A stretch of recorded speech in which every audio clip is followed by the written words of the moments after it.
There's this notion that by going to help or serve others, that I'm really the one that's going to benefit and get the most out of the service trip. And that's what I've been discovering in this mission trip. So even though I went on this trip as a way to give back to the community the gifts that I have, such as the ability to provide psychiatric care, have psychiatric knowledge, give mental health treatment, those I believe are gifts that God has given me.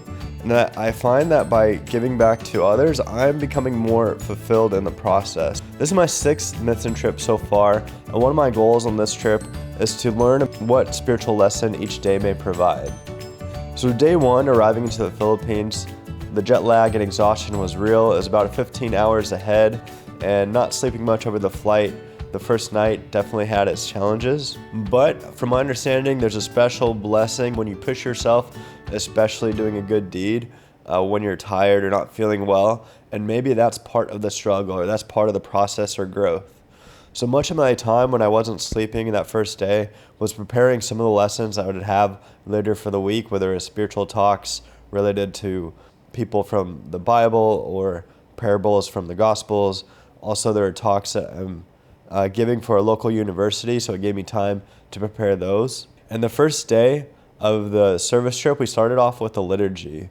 And it's almost like a way to show that we're here doing God's work, and we need God to work in us to do good service. Now, I've done mission trips in the past, and usually I take a week off for 10 days. This one was 2 weeks. And so I've never really taken 2 weeks off since I've started my private practice.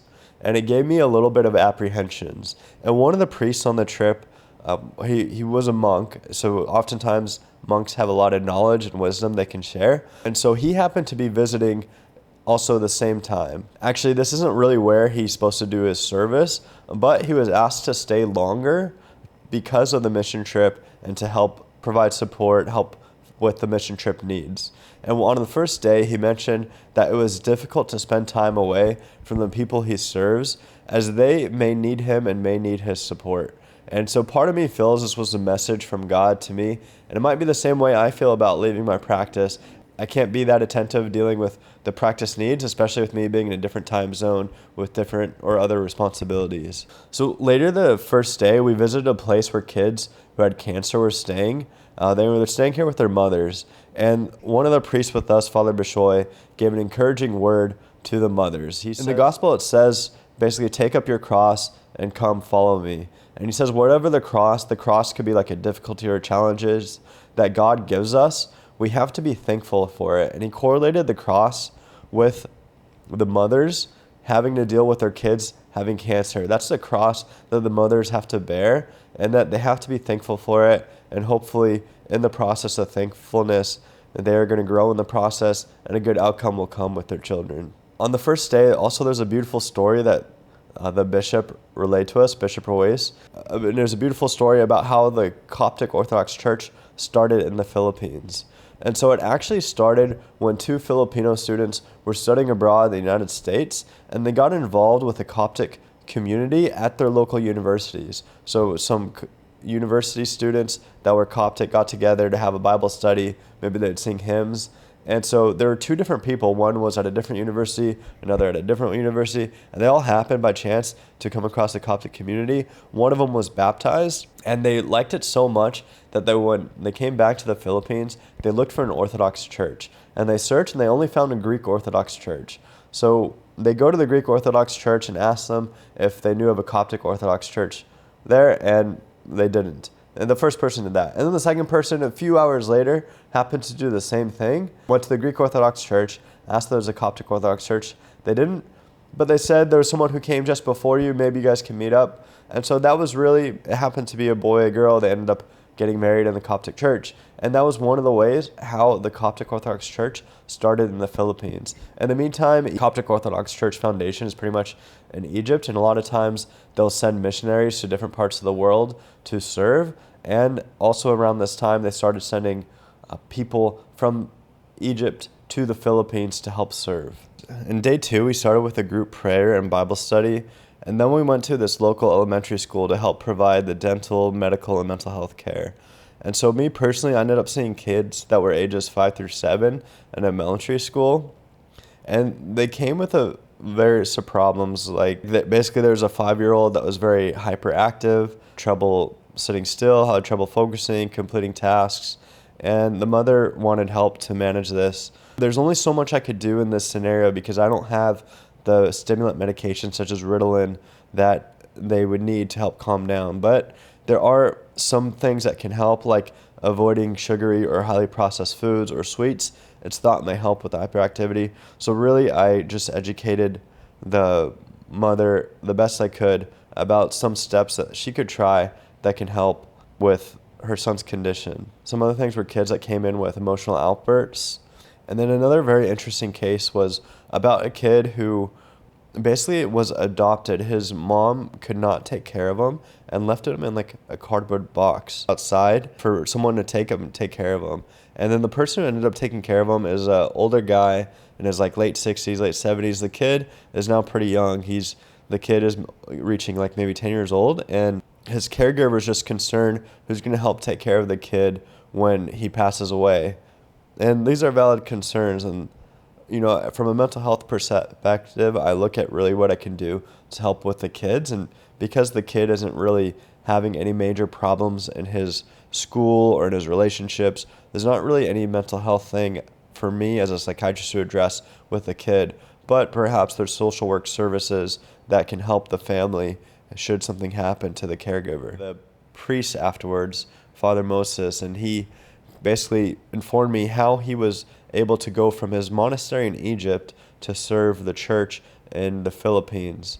He basically describes a story about how he had it in his heart to do evangelistic work before he became a monk in the monastery. And so initially when he went to the monastery, he told like the head of the monastery that he wanted to do evangelic work when he started. And so the head of the monastery kept that in his mind. His name is Metropolitan Pacomios. 10 years later, Father Moses was approached by a priest in Egypt and the bishop in the Philippines about him serving in a church there called Tacloban. And so he got this news and he prays about it for 2 weeks. Then he asks the head of the monastery if he can go to a spiritual father in his hometown, because he knew that spiritual father was close to some saints and that God would help guide him if he should really go serve there or not. And so he met with a spiritual father there and he asked them if he should go serve, and immediately the spiritual father says, yes, do it. And so the monk is thinking, that's it? Just yes, do it? Don't you have anything to share with me? Don't you have, tell me to pray about it or something like that? And they asked him, which city is it? And he's like, why are you asking which city it is? Have you been in the Philippines? What do you know about it? Apparently, a few hours before Father Moses met with his spiritual father, there's a group of people that went to him saying that they were in Tacloban in the Philippines and they needed a priest there to help serve there. For Father Moses, that was a clear sign that this was something from God and that, yes, he should go serve to God on this mission. Then later in the afternoon, I went to talk to a university of psychology students called World City Psychology Society. I talked to them last year, and I gave a talk basically about best clinical practices because they're psychology students entering the 3rd and 4th years and about to go into the workforce. And then I also talked to them about some of the tips about writing assessments and basically had some time to answer some of their questions that they had. So this is day 3 where we're at an elementary school, and I saw some individual cases in the morning and helped and talked to a few teachers about how to deal with problematic students or people that are hyperactive or ADHD, tips to do.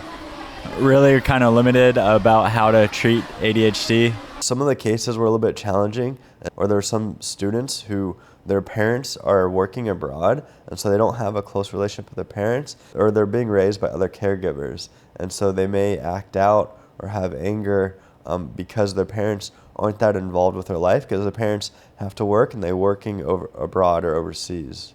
Some of the things that have come up is a child whose mother thought he had a learning disorder or maybe developmental disability, such as not following through with writing.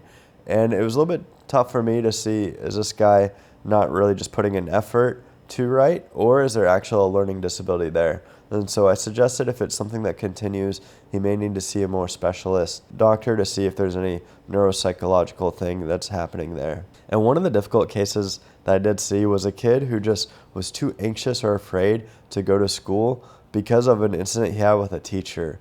And it was really challenging because I couldn't really give him any medications. I couldn't give any helpful advice for him to encourage to go to school. And he's just 10 years old. He got held back and he's not able to go to school. And there were many spiritual lessons that I learned this day, in particular from Father Moses again, who he was giving a sermon or piece of advice to some of the teachers at the elementary school. He talks to me afterwards saying, oftentimes the words he gives or the sermon, it's for him first and then it's for others. And he quoted a scripture verse, and that's Hebrews 4:12.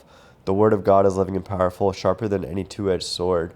That sharp edge of the two-edged sword means it needs to pierce the speaker first in order to touch the hearts and lives of the hearers. And the more it affects the speaker, the more it's probably going to affect those who are listening. And so that was something really eye-opening for me.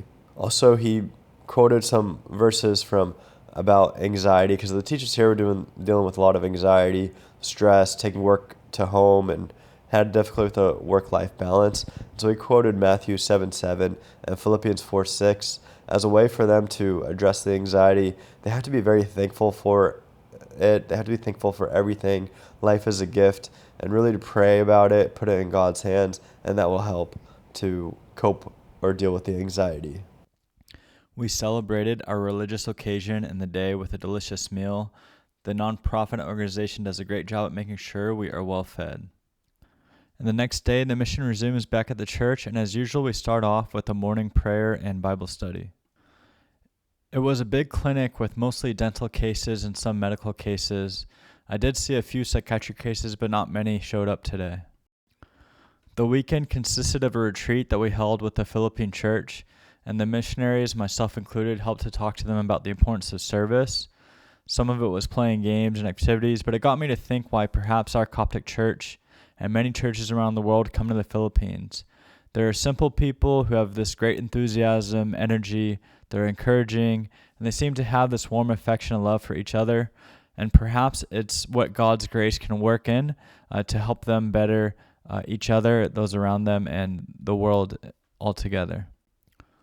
All work and no play wouldn't be the greatest trip, so we made some time to visit the Mall of Asia, go shopping, eat food, and play some games. The next day was just a half a day at the clinic in the morning, and then some of the local youngsters got together to play basketball and volleyball in the afternoon, so I joined them for a bit. The next portion of the trip, we went over to Japan to help with the missionary aspect over there. Although there was no nonprofit organization to help facilitate our skills and talents with the community, and so most of it we ended up just checking out the church and learning about the history and culture of the country and sightseeing, and it was super beautiful. There was definitely some interesting aspects about how disciplined some of the people were in Japan, and also the language that they use has so many different letters in the alphabet, and it makes me wonder about the incidence of dementia in Japan compared to the United States, so I may look to do that in one of the next videos in the near future.